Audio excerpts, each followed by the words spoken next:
Defenders in Siege today are winning more than ever before. Their win rates are higher than they've ever been, attacker plants are happening at an all-time low, and defensive operators are more powerful than ever on release. Even in Pro League, this is a noticeable difference. As you can see by this chart, from the most recent 6 Invitational, there's not a single map in the game that is being won by attackers more than defenders, which is why Siege has a defender problem. To look at how much power defenders have in the game today, we have to look and understand the history of powerful defenders that we used to have years ago. On the game's release, defenders had a lot more ACOGs than they had right now. Jaeger had an ACOG, Bandit had an ACOG, and even guns like the SMG-11 had ACOGs too. Not to mention that runout detection speed used to take 2 seconds instead of 1, meaning that spawn peeking was even easier with the ACOGs we just previously mentioned. Now that those things have been taken away, as well as ADS times being reduced, one would think that defending in Siege isn't as powerful as it was, but that actually couldn't be further from the truth. After these nerfs, Siege had a period where things were a little more balanced than usual, and this is where most people will refer to as the golden age of Siege. But even then, as seen by this data from 6 years ago, the only 2 seasons where attackers had a higher win rate than defenders was in Operation Skull Rain and Operation Chimera.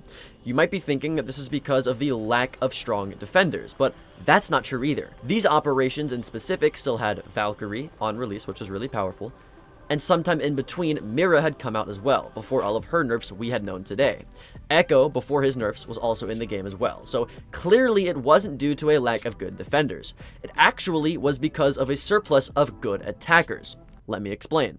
In Operation Chimera, Lion, pre-nerf, on release, was insane. Arguably the most powerful attacker ever on release, giving a red outline to anybody that moved, not just a ping, an actual outline.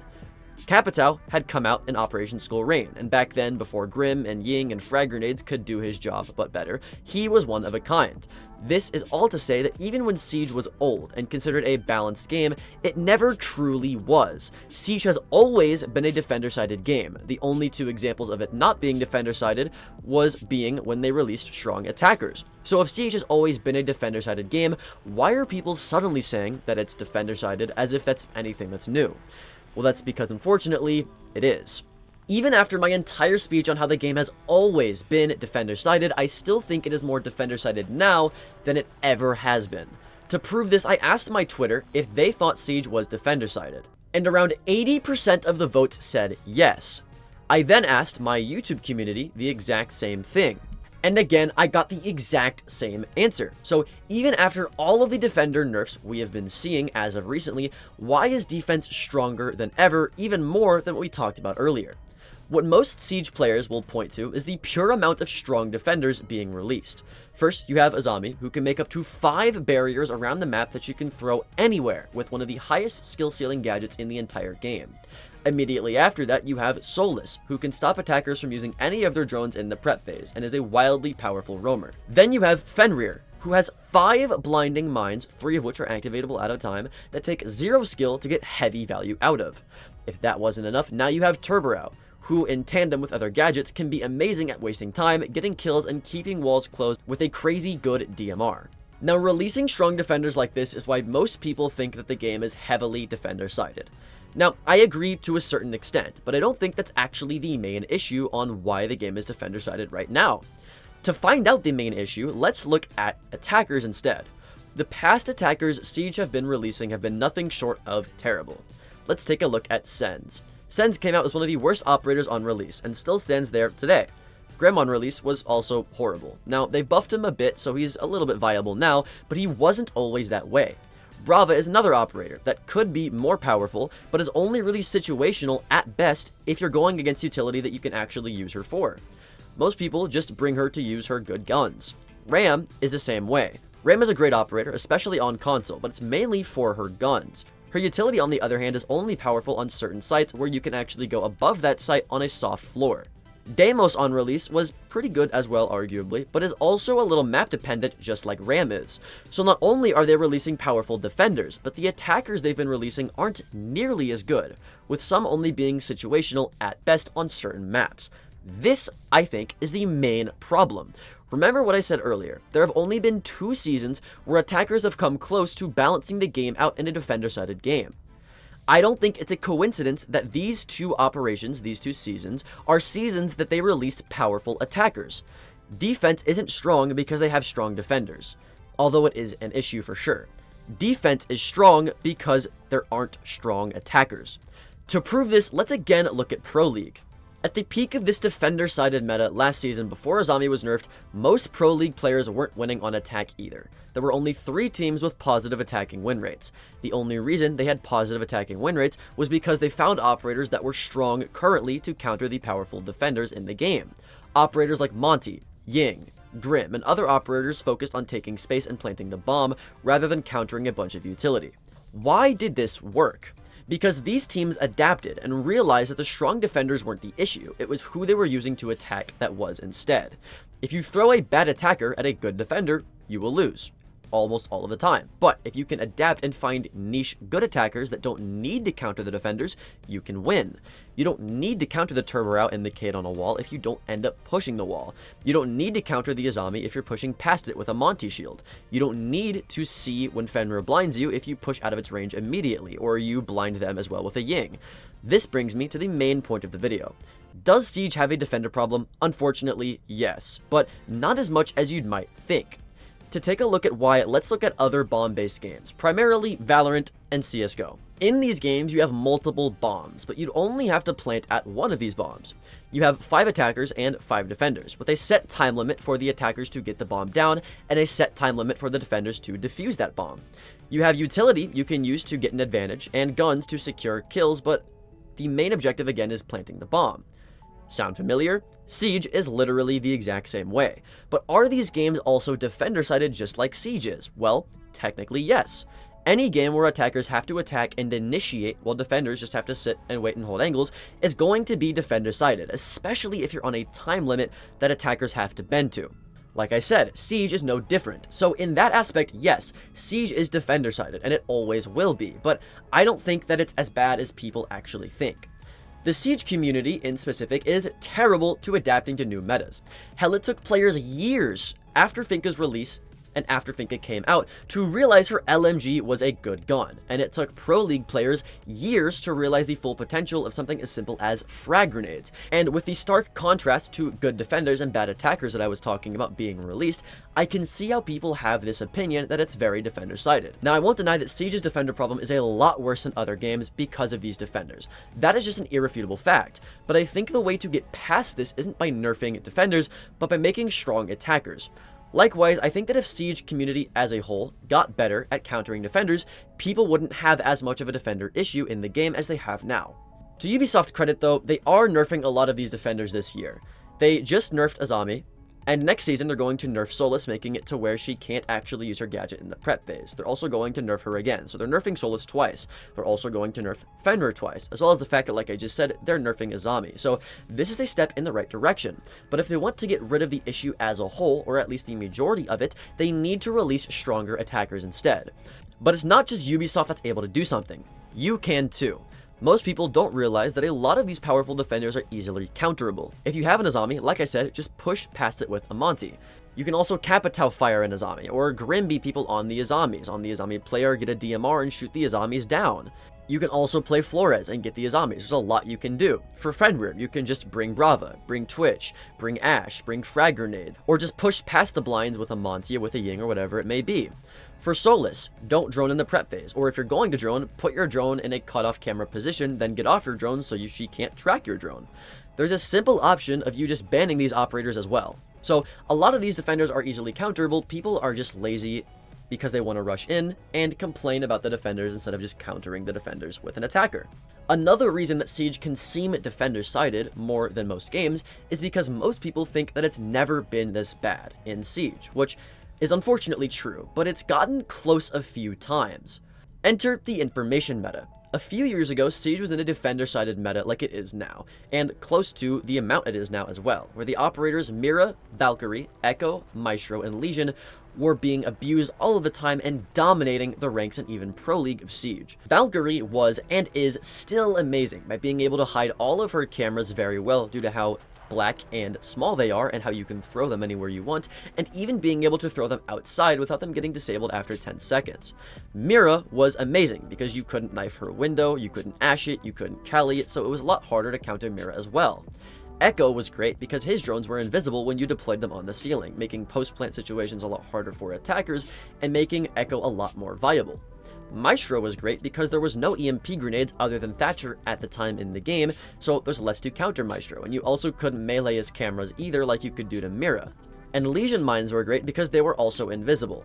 Now IQ could counter Legion Mines, but still, Legion was very, very powerful. This was the time where defense was at its strongest point, of course second to now, but funny enough, even with defenders being so powerful, most people remember this point in Siege's life as one of Siege's most fun and fair times to play. So how could a point in Siege's life be so defender-sided, yet so fun and healthy? Believe it or not, it has nothing to do with the actual defenders, and everything to do with the attackers. Let me explain.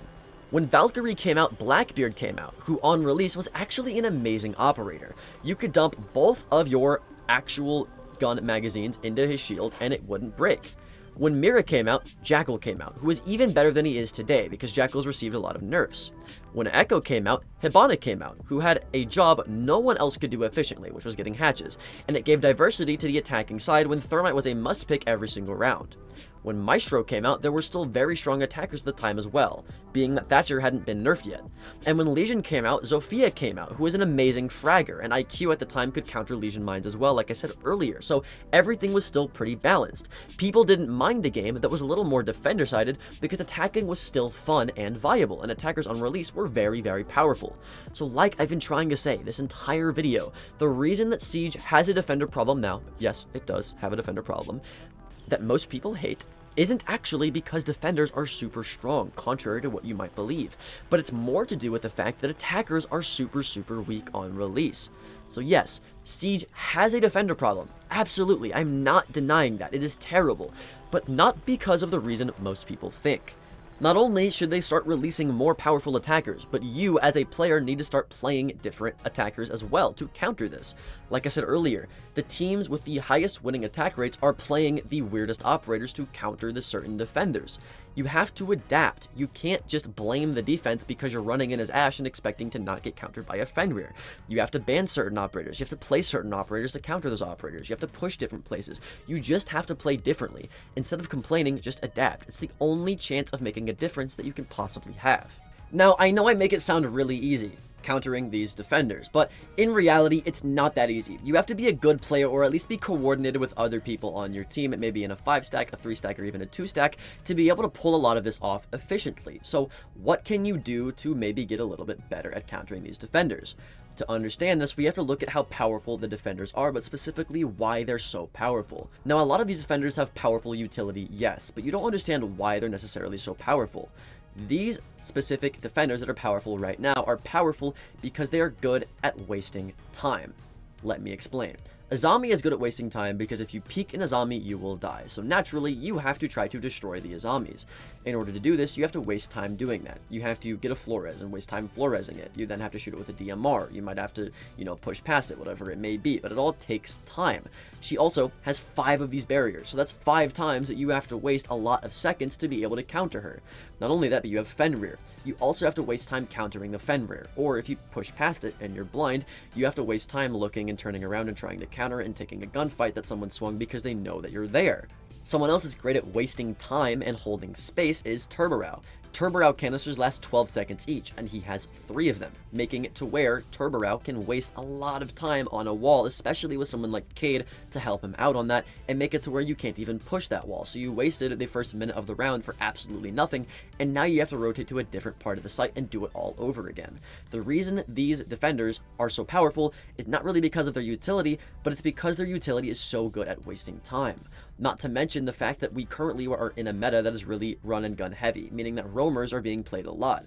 Roamers' entire jobs are to waste time so that you don't have to go and counter the anchors as an attacker. So, if you want to be able to counter the defense that is wasting a lot of time, you have to do things that counters time wasting and counters space taking. That is why people have resorted to rushing. Now, what are operators that can rush efficiently? Monty, Ying, Grim, and Lion. The operators I've been talking about that Pro League players have been using to get around the meta to just push past the Azamis and push past the Fenrirs. That is hard, concrete proof that what I'm saying about trying to counter these defenders is true. Not only is it because these guys are great at cutting the amount of time that it takes in order to get the bomb down, but also they're good at taking space. Let's look at a Pro League player, Canadian.